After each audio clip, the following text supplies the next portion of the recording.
Assalamualaikum warahmatullahi wabarakatuh. Halo sobat setia Fakta Kehidupan. Tidak lupa kami sampaikan salam sehat, salam sejahtera. Semoga tercurah segala bentuk kebaikan dan juga kita semua dalam lindungannya. Seperti biasa, kita akan berbagi kisah dari yang unik, menarik sampai bikin nangis. Mari kita simak kisahnya.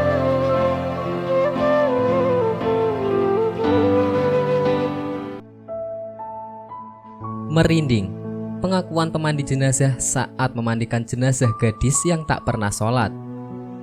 Ini adalah kisah nyata yang dikisahkan oleh seorang wanita pemandi jenazah bernama Ummu Ahmad. Ia menuturkan, suatu hari aku diminta oleh salah satu keluarga untuk memandikan mayit seorang gadis. Dengan segera aku berangkat dan begitu aku di rumah tersebut, mereka mengantarku masuk ke sebuah kamar di mana jenazah itu terbaring. Dengan cepat, mereka menutup pintunya dan mengunci. Entah mengapa, aku sendiri bergidik melihat apa yang mereka lakukan. Aku melihat ke sekitarku. Ternyata, semua yang kubutuhkan telah siap. Perlengkapan mandi, kapas dan kain kafan. Dan mayat itu terbujur di sudut kamar, tertutup dengan sebuah selimut. Aku mengetuk pintu kamar, berharap ada yang dapat membantuku melakukan proses pemandian. Namun, tidak ada yang menjawab. Aku pun bertawakal kepada Allah dan menyikap penutup mayat tersebut. Aku sungguh terkejut dengan apa yang kulihat. Aku menyaksikan sebuah pemandangan yang membuat gemetar seluruh tubuh. Wajah jenazah itu terbalik, tubuhnya mengering dan warnanya sangat hitam. Aku sendiri telah memandikan banyak jenazah. Sudah banyak yang aku lihat, namun yang seperti ini belum pernah aku lihat.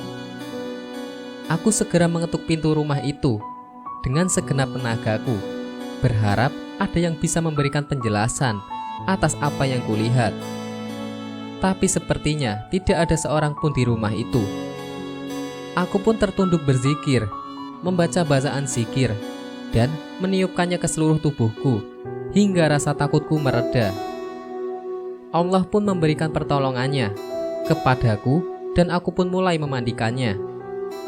Namun, setiap aku memandikan satu anggota tubuh, ia terlepas, persis seperti sesuatu yang telah melembek dan busuk. Itu sangat merepotkanku.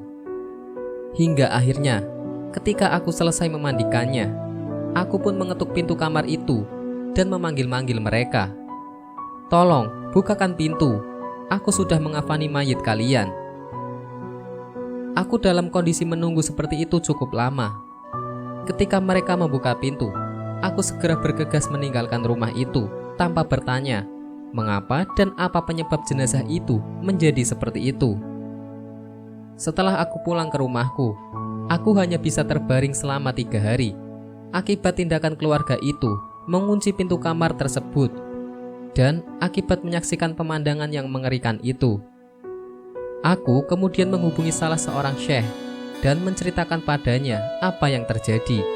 Maka beliau mengatakan, kembalilah menemui mereka dan tanyakan mengapa mereka menutup pintu itu dan apa yang terjadi pada putri mereka. Aku pun pergi menemui keluarga itu kembali. Kepada mereka, aku mengatakan, demi Allah, aku minta kalian menjawab 2 pertanyaanku. Pertama, mengapa kalian mengunci pintu kamar itu untukku? Dan kedua, apa yang terjadi pada anak gadis kalian, sehingga kondisinya seperti itu? Mereka menjawab, kami menutup pintu itu untuk Anda, karena sebelumnya kami telah memanggil 7 orang untuk memandikannya. Namun, ketika mereka melihat kondisinya, mereka semua menolak untuk memandikannya. Adapun mengapa ia seperti itu? Mungkin karena selama hidupnya, ia tidak pernah mengerjakan sholat dan tidak mau berjilbab. La haula wala quwata illa billah. Seperti itu kondisinya. Padahal ia belum lagi dimasukkan ke dalam kuburnya.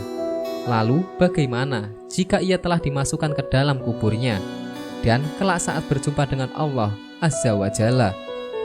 Na'udzubillah.